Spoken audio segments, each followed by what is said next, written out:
ಕುಂಭಮೇಳ ಕುಂಭಮೇಳ ಸಾಂಸ್ಕೃತಿಕ academy electronic city Bengaluru ನಮ್ಮ ಶೇಖರ್ ತೆಗ್ಗಿಯವರು ಹಾಗೂ ನಮ್ಮ ಶಿವಪ್ಪ ಗಾಣಿಗೇರವರು ಹಾಗೂ ನಮ್ಮ ಶಿವಕುಮಾರ್ ನಾಯ್ಕ ಅವರು ಈ ತಂಡ ಎಷ್ಟು ಕಷ್ಟಪಟ್ಟು ಈ ಕುಂಭಮೇಳ ಸಾಂಸ್ಕೃತಿಕ ವೇದಿಕೆ ಅಂತ ಕಟ್ಟಿಕೊಂಡು ಬೆಂಗಳೂರಿನಲ್ಲಿ ನಮ್ಮ ಭಾಗದ ಉತ್ತರ ಕರ್ನಾಟಕ ಭಾಗದ ಭಾಳಷ್ಟು ಸಾಧಕರನ್ನು ಗುರುತಿಸಿ ಅವ್ರು ರೈತರಿರ್ಬೋದು, ಕನ್ನಡ ಪರ ಕೆಲಸ ಮಾಡೋರು, ಸಾಹಿತಿಗಳಿರ್ಬೋದು, ರಂಗಕರ್ಮಿಗಳಿರ್ಬೋದು, ವ್ಯಾಪಾರಸ್ಥರಿರ್ಬೋದು, ಮಾಧ್ಯಮದಲ್ಲಿ ಕೆಲಸ ಮಾಡೋರು ಇರ್ಬೋದು, ಮಾಧ್ಯಮ ಮಿತ್ರರು, ಪತ್ರಕರ್ತರು, ಬೇರೆ ಬೇರೆ ವಿಭಾಗದಲ್ಲಿ ಅವ್ರನ್ನ ಕರೆಸಿ ಅಲ್ಲಿ ಸನ್ಮಾನವನ್ನು ಮಾಡಿದರು.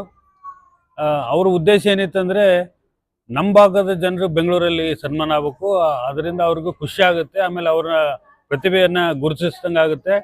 ಅವರಿಗೆ ಇನ್ನಿಷ್ಟು ತಮ್ಮ ತಮ್ಮ ಏನು ವಿಭಾಗದಲ್ಲಿ ಏನು ಕೆಲಸ ಮಾಡ್ತಾ ಇದ್ದಾರೆ ಅದಕ್ಕೆ ಪ್ರೋತ್ಸಾಹ ಕೊಟ್ಟಾಗುತ್ತೆ ಅಂತ ಅವರು ಅದಕ್ಕೆ ಅವರು ಒಂದು ಏನು ಯೋಚನೆ ಮಾಡಿ ಇದನ್ನು ವೇದಿಕೆ ಮಾಡಿ ಭಾಳಷ್ಟು ಜನರನ್ನು ಗುರುತಿಸಿ ಸನ್ಮಾನವನ್ನು ಮಾಡಿದರು. ಪ್ರಾಣೇಶ್ ಅವರು ನಾವು ಅದಕ್ಕೆ ಬೆಂಬಲವನ್ನು ಸೂಚಿಸಿ ಮಾಡಿರಿ ಅಂತ ಬೆಂಗಳೂರಿನಲ್ಲಿ ದೊಡ್ಡ ಅದ್ದೂರಿ ಕಾರ್ಯಕ್ರಮವನ್ನು ಮಾಡಿದರು. ಮತ್ತೊಂದು ವಿಶೇಷ ಏನಂದರೆ ಬೆಂಗಳೂರಿನಲ್ಲಿ ಸ್ವಲ್ಪ ಜನರು ಬೇರೆ ಬೇರೆ ಕಾರಣದಿಂದ ಹೋಗ್ಲಿಕ್ಕೆ ಆಗಲಿಲ್ಲ. ಅವರಿಗೆ ಮತ್ತೆ ಇವತ್ತಿನ ದಿವಸ ಏನು ಇಲ್ಲಿ ಗಂಗಾವತಿಯಲ್ಲಿ ನಿರ್ಮಲ ತುಂಗಭದ್ರಾ ಅಭಿಯಾನದ ವಿಶೇಷ ಕವಿಗೋಷ್ಠಿ ಏನು ನಡೀತಾ ಇತ್ತು, ಈ ವೇದಿಕೆಯಲ್ಲಿ ಯಾರ್ಯಾರು ಬೆಂಗಳೂರಿಗೆ ಹೋಗ್ಲಿಕ್ಕೆ ಆಗಲಿಲ್ಲ ಅವರಿಗೆ ಅವರು ಅದೇ ಟೀಮು ಶಿವ ಗಾಣಿಗೇರವರು ಮತ್ತು ಶಿವಪ್ಪ ನಾಯಕ್ ಅವರು, ಶೇಖರ್ ತೆಗ್ಗಿಯವರು ಅದೇ ಟೀಮು ಎಲ್ಲ ಏನು 30 ಫಲಕಗಳನ್ನು, ಹಾರ ಶಾಲೆಗಳನ್ನು ತೊಗೊಂಬಂದು ಗಂಗಾವತಿಯಲ್ಲಿ ಬಂದು ಅವರಿಗೆ ಸನ್ಮಾನ ಮಾಡಿದೆ. ಯಾಕಂದರೆ ಇವತ್ತು ಕಾರ್ಯಕ್ರಮ ಮಾಡೋದು ಭಾಳ ಕಷ್ಟದ ಕೆಲಸ, ಇದರಲ್ಲಿ ದುಡಿಯೋಕ್ಕೆ ಭಾಳ ದಾರಿಗಳದಾವು. ಅವ್ರಿಗೇನಂದರೆ ನಮ್ಮವ್ರಿಗೆ ಗುರ್ಸ್ಬೇಕು ಅಲ್ಲೇ ಇದು ಅದರಲ್ಲಿ ಒಂದು ಅವ್ರ ಖುಷಿ. ಇವನ್ನೆಲ್ಲ ತೊಗೊಂಬಂದು ಈಗ ನಾವು ಯಾವುದೋ ಒಂದು ಕಾರ್ಯಕ್ರಮ ಮಾಡಿದಾಗ ಕಾರ್ಯಕ್ರಮ ಬರಲಿಲ್ಲ ಅಂದರೆ ಅವ್ರಿಗೆಲ್ಲ ಇಷ್ಟೆಲ್ಲ ಅವ್ರಿಗೆ ಅವಕಾಶ ಕೊಟ್ಟರು ಬರಲಿಲ್ಲ ಅಂದರೆ ಅವ್ರಿಗೆ ಕೊಡೋದೇ ಬೇಡ, ಅವ್ರು ಇನ್ನೇನು ಅವ್ರಿಗೆ ಕರೆಯೋದೇ ಬೇಡ ಅಂತ ಒಂದು ಮನಸ್ಥಿತಿ ಇರುತ್ತೆ. ಅಂಥದ್ರಲ್ಲಿ ಇವರು ಮತ್ತೆ ಇಲ್ಲೇ ಯಾರು ಬೆಂಗಳೂರು ಬಂದಿಲ್ಲ, ಅವರೇ ಗಂಗಾವತಿ ಬಂದು ಅವ್ರಿಗೆಲ್ಲರಿಗೂ ಸನ್ಮಾನ ಮಾಡಿದ್ದಾರೆ. ಹಾಗಾಗಿ ಅವರಿಗೆ ಧನ್ಯವಾದಗಳು.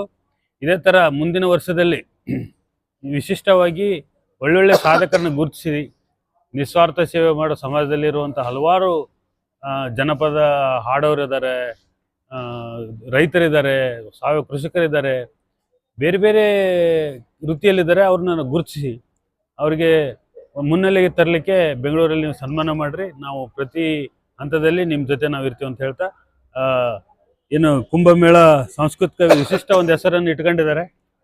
ಹೀಗೆ ನಿರಂತರವಾಗಿ ಪ್ರತಿ ವರ್ಷ ಈ ಒಳ್ಳೊಳ್ಳೆ ಕಾರ್ಯಕ್ರಮ ನಡೀಲಿ.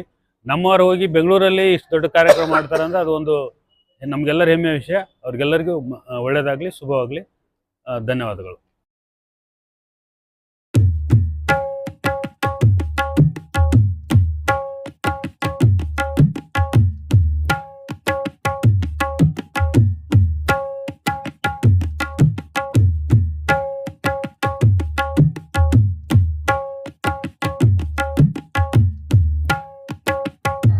ಕುಂಭಮೇಳ ಸಾಂಸ್ಕೃತಿಕ ಕಾರ್ಯಕ್ರಮದ ಅಕಾಡೆಮಿಯ ನಮ್ಮ ಬೆಂಗಳೂರಿನಿಂದ ನಮ್ಮ ಹಿರಿಯರು ಸಾಹಿತಿಗಳು ನಮ್ಮನ್ನು ಗುರುತಿಸಿ ನಮ್ಮ ಸೇವೆ ಅಂತೇಳಿ ನಮಗೆ ಪ್ರಶಸ್ತಿ ನೀಡಿದ್ದಾರೆ.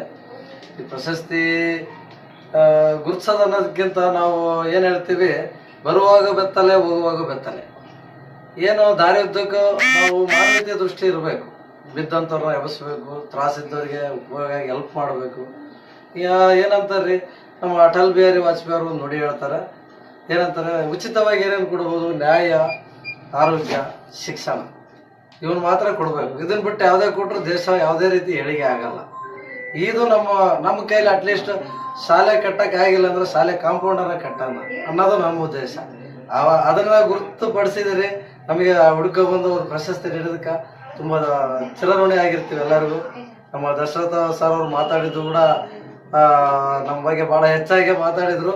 ಅದು ನಾವೇನಂತೀವಿ, ಪ್ರತಿಯೊಬ್ಬರು ಕೂಡ 10 ರೂಪಾಯಿ ದುಡಿತೀವಿ ಅಂದರೆ 2 ರೂಪಾಯಿ ಸೇವೆಗೆ ಆಗಿಡಬೇಕು. 10 ರೂಪಾಯಿ ಅಲ್ಲ, 1 ರೂಪಾಯಿನೂ ನಾವು ಒಯ್ಯಲ್ಲ ಹೋಗೋವತ್ನಾಗ.